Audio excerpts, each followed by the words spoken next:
അവർക്കുണ്ടായത് ഒരു ആക്സിഡന്റ് അല്ല രാജു, കൊലപാതക ശ്രമമാണെന്ന് അയാൾ പറഞ്ഞപ്പോ എനിക്കെന്റെ തല കറങ്ങുന്നത് പോലെ തോന്നിയത്. എന്തൊക്കെയാ രാജു നമ്മൾ അറിയാതെ നമുക്ക് ചുറ്റും നടക്കുന്നത്? നമ്മളൊന്നും അറിയുന്നില്ലെന്നേ ഉള്ളൂ ഋതിക മേഡം. എല്ലാം അറിഞ്ഞുകൊണ്ട് നമ്മൾ ചെയ്തതിന്റെ ഫലങ്ങൾ തന്നെയാ നമുക്ക് നേരെ വന്നുകൊണ്ടിരിക്കുന്നത്. അച്ഛന്റെ സംശയം ശരിയാണെന്ന് എനിക്ക് തോന്നുന്നത്. രാജു അച്ഛന്റെ ഒപ്പം വീണ്ടും നിൽക്കുന്നത് അച്ഛന്റെ എതിർ സ്ഥാനാർത്ഥികൾക്ക് ഇഷ്ടപ്പെട്ടിട്ടില്ല രാജു. അവരിൽ ആരെങ്കിലും ഒരാൾ തന്നെ ആയിരിക്കും രാജുവിനെ. ഒരിക്കലുമല്ല മേഡം, അക്കാര്യത്തിൽ വർമ്മ സാറിന്റെ കണക്ക് കൂട്ടലുകൾക്ക് പിഴവ് സംഭവിച്ചിട്ടുണ്ട്.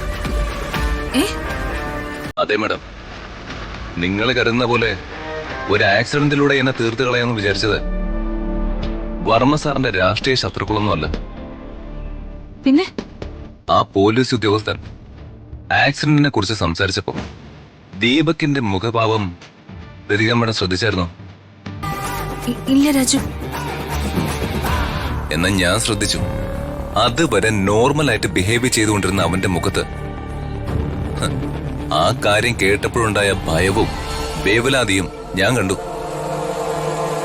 ഞാൻ അത് കണ്ടു എന്ന് മനസ്സിലായപ്പോ അതിവിദഗ്ധമായി അതവൻ മറക്കാനും ശ്രമിച്ചു.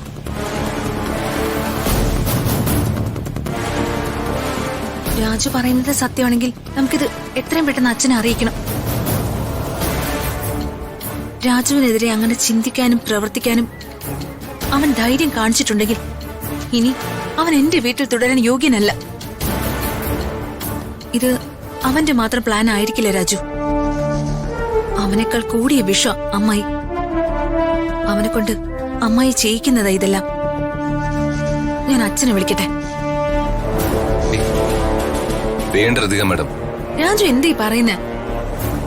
രാജുവിനെ ഇല്ലാതാക്കാൻ ശ്രമിച്ച അവനെ എനിക്ക് ഇപ്പൊ തന്നെ അച്ഛനറിഞ്ഞ ഇന്നവന്റെ അവസാനമായിരിക്കും.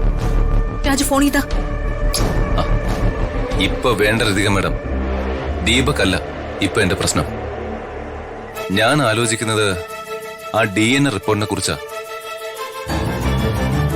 ദീപക് എന്നെ കൊല്ലാൻ ശ്രമിച്ചതിന്റെ ഒരു കാരണം ആ DNA റിപ്പോർട്ട് ആയിരുന്നിരിക്കണം. നമ്മുടെ കയ്യിൽ നിന്ന് ആ മിസ്സിംഗ് ആയ റിപ്പോർട്ട് അവന്റെ കയ്യിൽ കിട്ടിയിട്ടുമില്ല. അതാണ് രാവിലെ ഞാൻ DNA റിപ്പോർട്ട് പുറത്ത് വിടുവെന്ന് പറഞ്ഞപ്പോ ഋതിക മാഡത്തിന്റെ വീഡിയോ കാണിക്കാതെ അവൻ വിഷയം മാറ്റിയത്. ഹോസ്പിറ്റലിൽ വെച്ചാലും ഹോസ്പിറ്റലില് എന്റെ തിങ്സ് ഒക്കെ വാങ്ങിയത് ഋതിക മാഡം അല്ലേ? അപ്പോ ഋതിക മാഡം തന്നെയാണ് ആ DNA റിപ്പോർട്ട് മാറ്റിയെന്നാണോ മാഡം പറയുന്നത്? രാജു ഇങ്ങനെ ദേഷ്യപ്പെടരുത്.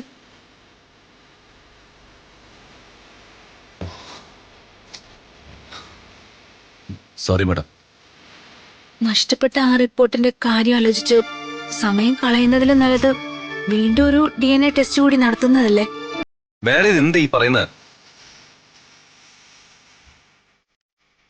അതിനി എന്തൊക്കെ നിയമ നടപടികൾ വേണമെന്നറിയോ? നമുക്ക് തോന്നുമ്പോഴൊക്കെ ചെന്നെടുക്കാൻ പറ്റുന്നതാണോ DNA ടെസ്റ്റ്? ദിവ്യയുടെ കാര്യത്തില് അവളെ സഹായിക്കാൻ നമുക്ക് വേറെ എന്തെങ്കിലും വഴി കണ്ടുപിടിക്കാൻ പറ്റുമെന്ന് നോക്കാം രാജു. അതല്ലേ നല്ലത്? അത് ശരിയാവില്ല മാഡം. നമ്മുടെ മുമ്പിൽ ഇത്ര എളുപ്പത്തില് എല്ലാ പ്രശ്നത്തിനും ഒരു പരിഹാരം ഉള്ളപ്പോ അത് ഉപേക്ഷിച്ച് മറ്റു വഴികൾ തിരയാൻ ഇറങ്ങുന്നത് ബുദ്ധിമോശ. ആ DNA റിപ്പോർട്ട് എവിടെയാണെന്ന് ഞാൻ തേടി കണ്ടുപിടിക്കാം. രാജു ഇതെവിടേക്ക്? ആക്സിഡന്റ് നടന്ന സ്ഥലത്തേക്ക്. ആ റിപ്പോർട്ട് അവിടെ ഇല്ലെങ്കിൽ അവിടുന്ന് നേരെ ആശുപത്രിയിലേക്ക്. രാജു ഞാൻ പറയുന്നു. രാജു ആണോ? എവിടുന്ന്? അത് വലിയ തുകയല്ലേ? ഹരിഷിങ്ങനെ അത്രയും തുക ഇപ്പോ? അതെ, താൻ ചൂടാവരുത്.